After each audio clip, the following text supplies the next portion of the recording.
Ismaaciil Qaani waxaa la sheegay in madaxda sarsare ee Ciraaq uu gaarsiiyay hal fariin oo uu ka waday hogaamiyaha sare ee Iiraan taasi oo ahayd inaysan hadda markaasi munaasab ahayn in markaasi la farageliyo kooxaha iyo ururada hubaysan ee xulafada la ah dowladda Iiraan iyadoo Iiraan ay arintaasi markaasi ku sababaysay in waqti xaadirkan ay xaaladdu kulanti wacan oo wanaagsan daawadayaal ilo xoogaa oo ka tirsan isbaahaysiga Shiicada Ciraaq ayaa wakaaladda wararka ee Al-Jazeera u xaqiijiyay in taliyaha ciidamada Qudus ee ciidanka ilaalada kacaanka Iiraan Ismaaciil Qaani uu horaantii isbuucan waa Isniintii uu kulamo gaargaar ah oo albaabadu xidhnaayeen la yeeshay hogaamiyaasha siyaasadda iyo amniga Ciraaq iyo sidoo kale taliyaasha xogaga hubaysan Shiicada ee dalkaasi Ciraaq markaasi ka howlgala kulankaas oo diiradda lagu saarayay qorshaha dowladda Ciraaq ay markaasi ku doonayso inay hubka ka dhigto kooxaha aan dowladda Ciraaq u adeegin ee hubka markaasi haysta. Ismaaciil Qaani waxaa la sheegay in madaxda sarsare ee Ciraaq uu gaarsiiyay hal fariin oo uu ka waday hogaamiyaha sare ee Iiraan taasi oo ahayd inaysan hadda markaasi munaasab ahayn in markaasi la farageliyo kooxaha iyo ururada hubaysan ee xulafada la ah dowladda Iiraan iyadoo Iiraan ay arintaasi markaasi ku sababaysay in waqti xaadirkan ay xaaladdu markaasi halis ah ay taagan tahay taasi oo ku dhow buu yiri in dagaal cusub uu ka qarxo gobolka mar kale taasoo hadda laga maarmaan u ah markaasi aan la maarmaan ka dhigaysa in kooxahan ay sii haystaan awoodooda difaaca iyo hubka culus. dhinaca kale ra'iisul wasaaraha dalka Ciraaq ayaa kulan la qaatay taliyaha guud ee taliska dhexe ee Mareykanka Pentagon Admiral Brad Cooper iyagoo ay ka wada hadlay arrimo markaasi ay ka mid tahay qorshayaasha ku saabsan in dowladda Ciraaq ay doonayso inay meesha ka saarto joogitaanka ciidamada shisheeye iyo isbaahisyada caalamiga ah ee la dagaalanka ISIS. kulankan oo markaasi ka dhacay xafiiska ra'iisul wasaaraha ayaa waxaa si rasmi ah loogu go'aamiyay in bisha September ee sanadkan ay tahay xilliga ugu dambaysa ee ay markaasi soo gabagaboweyso howlgallada ciidamada shisheeye ee ka howlgala dalka Ciraaq oo ay ku jiraan ciidamada Mareykanka iyadoo 3 September loo asteeyay maalinta rasmiga ah ee ay sida buuxda uga bixi doonaan dalka Ciraaq ciidamada shisheeye. ra'iisul wasaaraha Ciraaq ayaa ku celceliyay in maalinta xigta ee 1 Oktoobar ay noqon doonto bog cusub oo u furmi doona dowladda Ciraaq iyo shacabka Ciraaq taasi oo ka dhigan in dalku ka xoroobi doono dhammaan joogitaanka militariga shisheeye isla markaana uu si buuxda u xoojin doono madaxbanaanida dhulka iyo awoodaha ay ciidanka gudaha markaasi ugu filnaan karaan ilaalinta xasiloonida iyo amniga qaranka markaasi si madax banaan. dhanka kale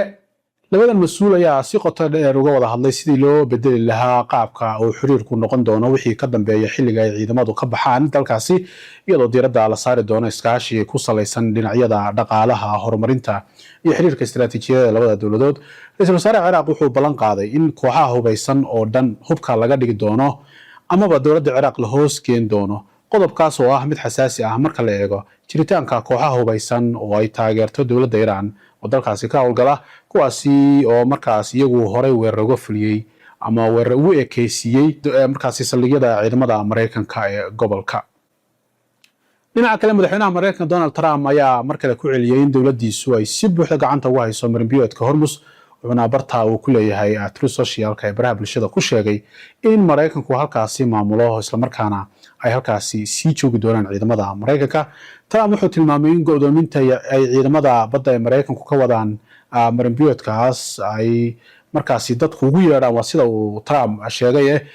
derbiga birta ah ama wall of steel wuxuuna intaasi ku daray inaysan jirin wax talaabo ah oo Iiraan ay qaadi karto oo halkaasi kaga markaasi aadan kaliya wuxuu sheegay in Iiraan ay markaasi hadal madhan hayso oo aan ficil baba lahayn isla markaana aysan mar dambe samayn karin cagajugleyn ka dhana bariga dhexe iyo maraakiibta markaasi iskaga kala gooshaya marinadaasi. dagaalka u dhexeeya labadan dhinac ayaa galay bishii 6 kaasoo ugu horeyntii ama xilligii bilowga Israa'iil iyo Mareykanku ay duqeymo culus ku qaadeen gudaha Iiraan halkaasi oo ay ku beegsadeen hogaamiyihii sare ee dalkaasi Iiraan Ayatollah Ali Khamenei. weeraradan oo looga gol lahaa in dowladda Iiraan lagu khasbo inay ka tanaasusho barnaamijkeeda tamarta nuclearka iyo markaasi sidoo kale ay qorsheynayeen dalalkaasi in isbedel lagu sameeyo nidaamka dalkaasi taasi oo Iiraan iyadu dhinaceeda ay markaasi dalalkaas ku qaaday ama ay ka bixisay jawaabo qadhaadh iyadoo gantaalo ku garaacday saldhigyada Mareykanka ee gobolka iyo Israa'iil iyo bartilmaameedyada dalalka dariska. sidoo kale Iiraan waxay beegsatay maraakiibta ganacsiga ee marayay marinbiyoodka Hormuz taasoo curyaamisay socodkii ganacsiga caalamiga ah isla markaana khalkhal gelisay dhaqaalaha adduunka. dhanka kale gudaha Mareykanka waxaa soo baxaya xoga sheegaya in ay hoos u dhacday ama hoos u dhac weyn ku yimid sumcaddii iyo taageeradii siyaasadeed ee Trump iyadoo ay markaasi soo dhow yihiin doorashooyinka golaha deegaanka ee bisha November dhacaya ayaa waxaa la sheegay in Trump uu hoos dhigay hanjabaadihii markaasi sii horin jiray dagaalka Iran si baleeri xisbigiisu guul uga gaadho doorashooyinka markaasi soo socda. Trump ayaa markaasi dhowr jeer ama ku celceliyay in Mareykanku diyaar u yahay xooga uu saaro go'doominta dekedaha Iran iyadoo aan markaasi loo marayo istiraatiijiyad uu ku tilmaamay mid hooseysa oo aan markaas aan ahayn mid markaasi xiisad weyn kicisa. waraysi uu xadisiyay shabakada Axios ayuu Trump markaasi ku cadeeyay inaysan wada xaajood buuxda lahayn dowladda Iran balse ay si dhow u daawanayaan xaaladaha dhaqaale ee liita ee Iran haysta sida sicir bararka ba'an ee dalkaasi ka taagan iyo xaqiiqda suu sheegay Trump uu dhahay inaysan Iran bahaysan lacag ay wax markaasi ku maamusho. dhinaceedana dowladda Iran ayaa si rasmi ah u diiday inay socdaan wada xaajood kala dhaxeeya dowladda Mareykanka kuwaasi oo ku saabsan sidii loo kordhin lahaa ama loo cusboonaysiin lahaa xabad joojinta iyadoo dowladda Iran ay ku doodayso inaysan jirin wax sal ama qorshe rasmi ah oo ay isla gaadheen oo ay u baahan yihiin in la dheereeyo. saraakiisha Iran waxay intaasi ku dareen inaysan jirin wax wada xaajood ah oo haatan u dhaxeeya labada dhinac xilli ay sii kordhayaan xiisadaha ka dhashay marinbiyoodka iyo goobaha istiraatiijiga ah ee gobolka. dhanka kale dowladda Pakistan ayaa si rasmi ah u xaqiijisay in 3 ka mid ah muwaadiniinteeda ay ku dhinteen tiro kalena ay ku dhaawacmeen weeraro ay kooxda Xuutiyiinta ay markaasi ka geysteen ama ku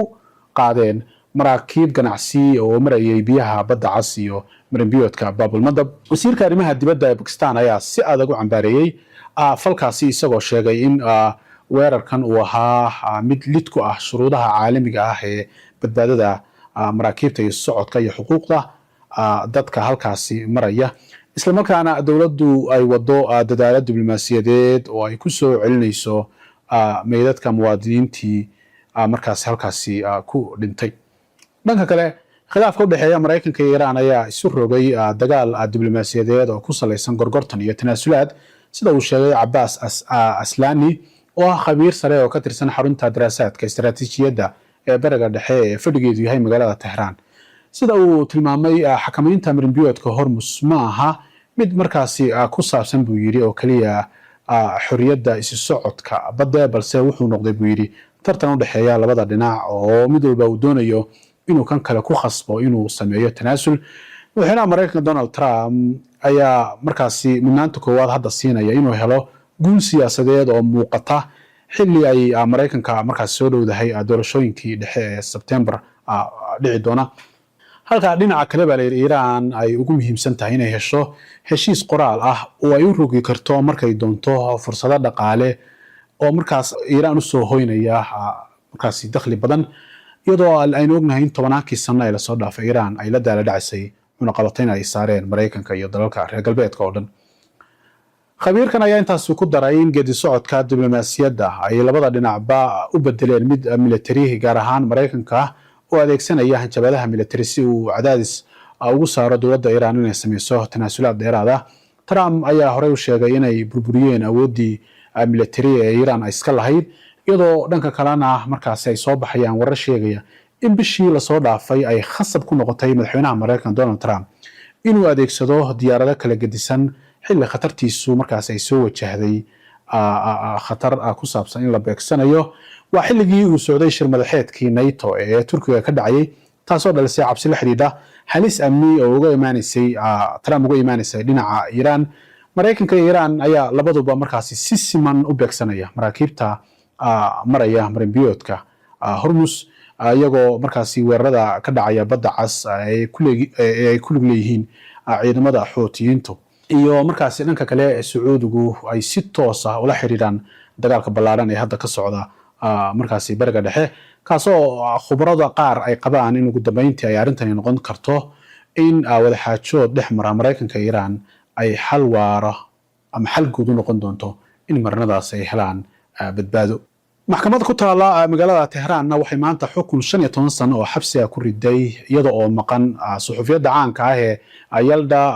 markaasi Mori oo u dhalatay dalka Iran. gabadhan ayaa la sheegay in lagu helay eedeymo la xiriira falalid ku ah amniga markaasi qaranka iyo shaqooyin loo fulinayo ama gabadhaas u fulinaysay danaha sirdoonka ee Israa'iil iyo Mareykanka waa sida ay maxkamaddu sheegtay. maxkamadda ayaa amartay in lala wareego dhammaan qalabka ay ku shaqaysan jirtay gabadhaas isla markaana laga mamnuuco gabi ahaanba shaqooyinka xagga saxaafadda markaasi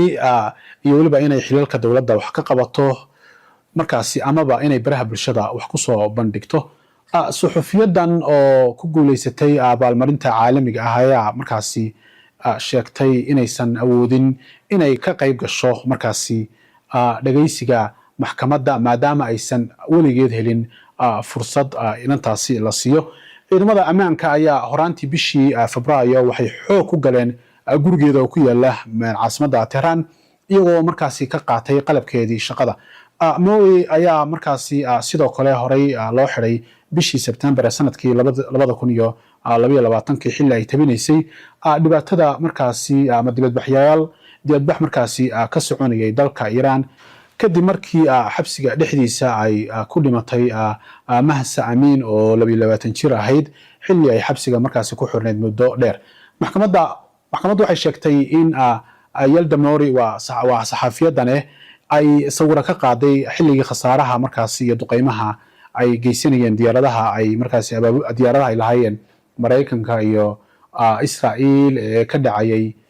gudaha markaasi Iran. waxayna loo arkay ama ay dowladda Iran sheegtay in sawiradaas ay gabadhan la wadaagtay warbaahinta Mareykanka sida telefishinka CNN. Iran waxay u aragtaa in sawirada iyo wareysiyada ay gabadhan bixisay ay u adeegayaan danaha Mareykanka iyo markaasi Israa'iil. madaxweynaha dalka Turkiga Rajab Tayyip Erdogan wuxuu si kulul u eedeeyay xukuumadda Netanyahu oo markaasi ku sheegay inay uga faa'iideysanayso qalaasaha iyo isku dhacyada cusub ee ka taagan gobolka Bariga Dhexe sidii ay ajandaha Falastiin uga saari lahayd ama uga qaran lahayd miiska ajandaha caalamiga ah iyo waliba indhaha bini'aadantinimada. hadalkan ayuu madaxweyne Erdogan ka sheegay shir jaraa'id oo ay si wada jir ah u hayeen isaga iyo dhigiisa Falastiin Mahmoud Abbas oo booqasho rasmi ah ku jooga dalkaasi Turkiga. Erdogan markaasi wuxuu ku eedeeyay in ujeedada ugu weyn Israa'iil ay hadda tahay in mawduuca Falastiin laga saaro mudnaanta koowaad ee caalamka iyadoo laga faa'iideysanayo ama ay markaasi Israa'iil ka faa'iideysanayso fawdada iyo dagaalada ka socda gobolka. balse waxa uu hoosta ka xariiqay inaysan weligeed markaasi waa Israa'iil aysan ku guuleysan doonin qorshahaasi iyadoo la isticmaalayo markaasi cadaadis ama markaasi xeelad kasta. wuxuu si cad u ballan qaaday Erdogan in dowladda Turkigu ay markaasi si hagar la'aan ah ay u taagnaan doonto qadiyadda Falastiin isla markaana ay u dagaalami doonto si loo hirgelin lahaa dhismaha dowlad madax bannaan oo Falastiin ah isagoo xusay in qadiyadda Falastiin ay ku sii xoogaysan doonto buu yiri qulubta dadka. taliyaha ciidamada ilaalada xuduudaha qaabilsan General Ali Akbarna waraysi markaasi uu siiyay wakaaladda wararka ee Tasniim ayuu ku xaqiijiyay in xuduudaha dalka Iran ay yihiin kuwa gabi ahaanba sugan oo aan la soo dhaafi karin. hadalkan ayaa imaanaya xilli ciidamada ilaalada xuduudaha ay xoojinayaan hawlgallada ay ku sugayaan amniga deegaanada xuduudaha. Generaalka ayaa tilmaamay in dadaalada sirdoonka iyo kuwa farsamo ee wadaan ciidamada markaasi Iran ay horseedeen in si buuxda loo adkeeyo guud ahaan xuduudaha dalka isla markaana markaasi ay ciidamadu diyaar u yihiin inay si adag uga jawaabaan wax kasta oo halis ku ah buu yiri amniga iyo xasiloonida Iran. intaas ayaan ku soo afmeenaynaa wararkii xogii ugu dambeeyay aad kala socoteen warbaahinta Horfadhi Media.